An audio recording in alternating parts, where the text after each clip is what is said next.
Hello guys, welcome to my channel students.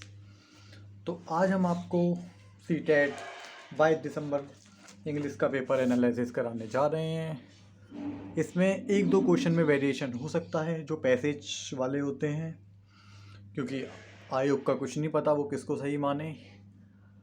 तो हम start करते हैं। पहले क्वेश्चन पे आते हैं हम डायरेक्ट। इसमें कहा है कि हॉरिबल का ऑपोजिट मीनिंग क्या है। तो इसका ऑप्शन होगा pleasant, fourth option. Second question, इसमें बोला है what according to the author does not cause a rise in the temperature of the atmosphere. तो इसका हो जाएगा आपका melting glacier. Third question, which one of the following word in the similar of meaning to the word disturbed. इसका हो जाएगा third का आपका अपसेट, सेकंड। गाइस ये मैंने पैसेज पहले ही पढ़ लिया है, इसलिए मैं आपको डायरेक्ट बता रहा हूँ, क्योंकि मुझे और भी एग्ज़ाम्स के एनालिसिस कराते हैं। ओके, तो आपका फोर्थ क्वेश्चन, इसमें बोला है we are upsetting the ecological balance of the earth. B में बोला है the Himalayas ice has started melting. तो इसका आपका सही है A is true, B is false. पहला ही सही है इसमें। Fifth question, which part of speech is the underline word in the sentence given below. Ozone layer is a protective seal for the earth. इसमें आपको बताना है कि ये क्या है। पार्ट्स ऑफ स्पीच में नाउन है, एडवर्ब है, प्रोनाउन है, एडजेक्टिव है, क्या है।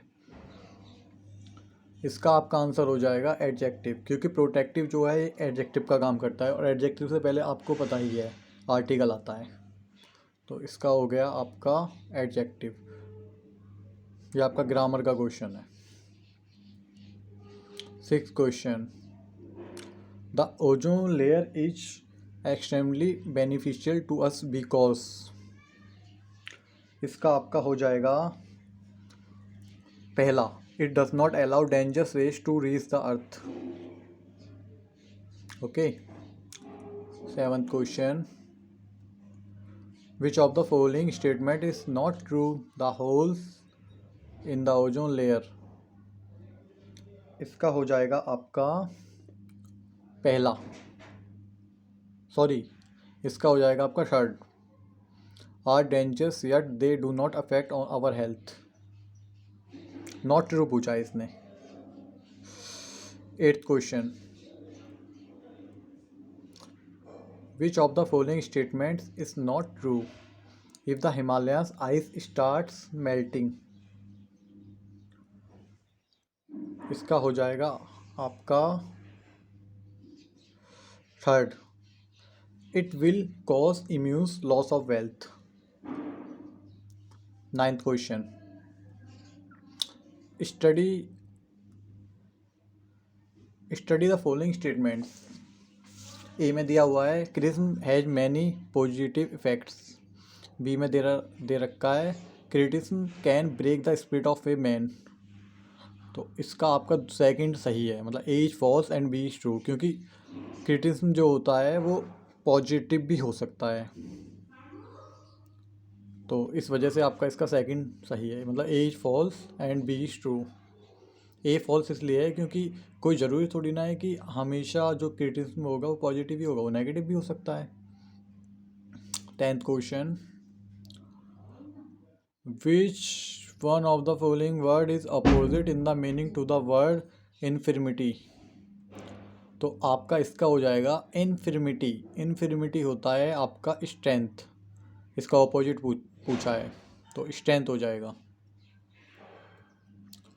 11th question, which one of the following words in the similar in the meaning to the word स्पेनली हैज़ यूज द पैसेज। तो इसका आपका केयरफुल्ली हो जाएगा। Next one, which of the following is not true. उसने पूछा है कौन सा इसमें से सही नहीं है। तो आपका इसमें हो जाएगा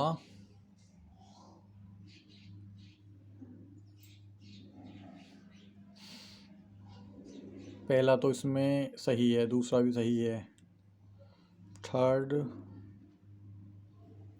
गलत है। तो इसमें आपका थर्ड हो जाएगा। Only criticism can ensure that people do not go astray. 13, which of the following statement is incorrect, we should date it from the criticising others because. इसका हो जाएगा आपका fourth, it is not a necessary part of life.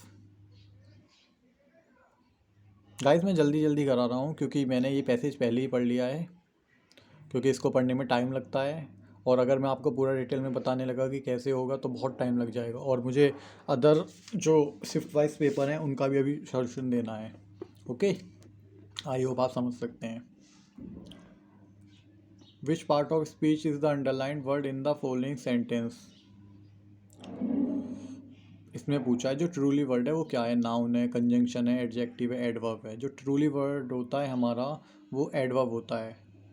तो right answer is the fourth, adverb.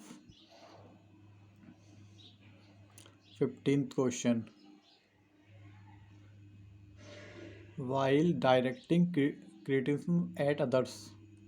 इसका हो जाएगा जो इसका फोर्थ हो जाएगा, we should not be merciless. Merciless होता है दया की भावना जो होती है। 15 का fourth, we should not the merciless. ये जिस बच्चे का ये पेपर है उसने गलत किया हुआ है। 16th question, why teaching a poem emphasis should be laid on. इसका हो जाएगा आपका fourth, taking personal responsive of learners to the poem. 17, वो teaching children of a class 1 we should more frequently use. इसने कहा है कि जो पहली क्लास का बच्चा होता है उसके लिए हमें क्या यूज़ करना चाहिए ज़्यादा से ज़्यादा।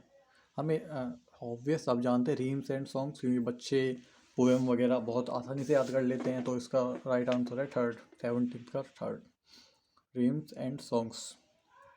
18, knowledge of more than one language. तो अगर हमें एक से ज़्यादा भाषा का ज्ञान है तो it's very helpful in teaching and learning a new language. इसका थर्ड हो जाएगा।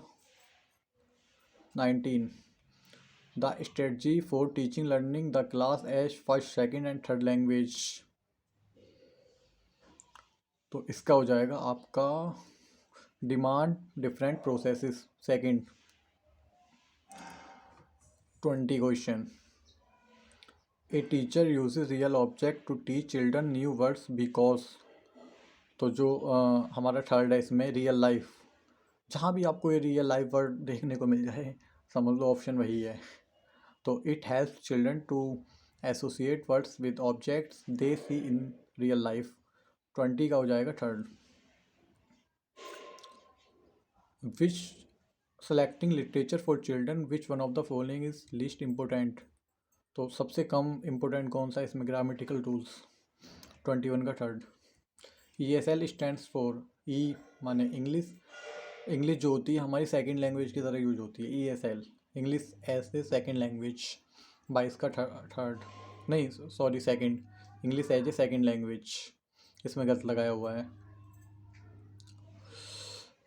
23, क्रिएशन ऑफ रीडिंग कंसर्न्स और इन द क्लासरूम हेल्प्स। इसका आपका हो जाएगा second, the children to select books independently according to their interest. और गाइस आपकी जो शिफ्ट है 22 में उसमें आगे पीछे क्वेश्चन हो सकते हैं, तो आप सही से मैच करना, क्योंकि सीरीज अलग अलग होती हैं हर एग्ज़ाम में। 24, analytical study of error is. जो हमारी एनालिटिकल स्टडी होती है उसे क्या, एनालाइज, ऑब्वियस इसमें एरर एनालिसिस 24 का पहला ही सही है। भाई एनालिसिस हम किसी चीज़ को करेंगे तो एरर एनालिसिस तो करेंगे कि गलती क्या है उसमें, मतलब किसी चीज़ को आप एनालाइज कर रहे हैं तो उसका मतलब क्या है, उसमें ये देखें कि गलती तो नहीं है, एरर एनालिसिस। 24 का first. 25, a teacher should use a language game in the class while teaching English because, इसका आपका थर्ड ठीक है। It will provide a great opportunity. ये अपॉर्चुनिटी वर्ड जो होता है ये पॉजिटिव होता है, तो जहाँ भी आपको मोस्टली 99% जहाँ भी अपॉर्चुनिटी वर्ड देखने को मिले, इट्स मीन आंसर वही है आपका। तो 25 का third. Children's listening, speaking, reading and writing skill are developed, तो इसका हो जाएगा आपका, इसका आपका सेकंड हो जाएगा। नॉट इन लीनियर और आइसोलेटेड प्रोसेसेस। ओके। 27, 27 ने कहा है विच one of the following is not a objective of teaching English at primary level. तो प्राइमरी लेवल पे मतलब क्या इंपॉर्टेंट नहीं होता, तो आप देख सकते हैं इसका थर्ड ऑप्शन सही है। Right on abstract themes. भाई बच्चा जो है छोटी क्लास में एब्स्ट्रैक्ट थीम को एनालिसिस कैसे कर पाएगा वो, तो इसका थर्ड सही है।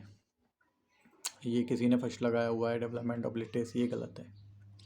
इसका ऑप्शन है right on abstract themes. 28, an effective language teacher. 28, an effective language teacher, इसका होना चाहिए आपका will choose age appropriate stories for the children from children's literature, इसका सेकंड ठीक है। 29, the material used by a language teachers to make his teaching learning process effective is, जो हमारा teaching learning process है वो इफेक्टिव कब होगा, किसके थ्रू होगा, तो इसका सही है TLM, टीचिंग लर्निंग मेथड, इसका थर्ड ऑप्शन सही है।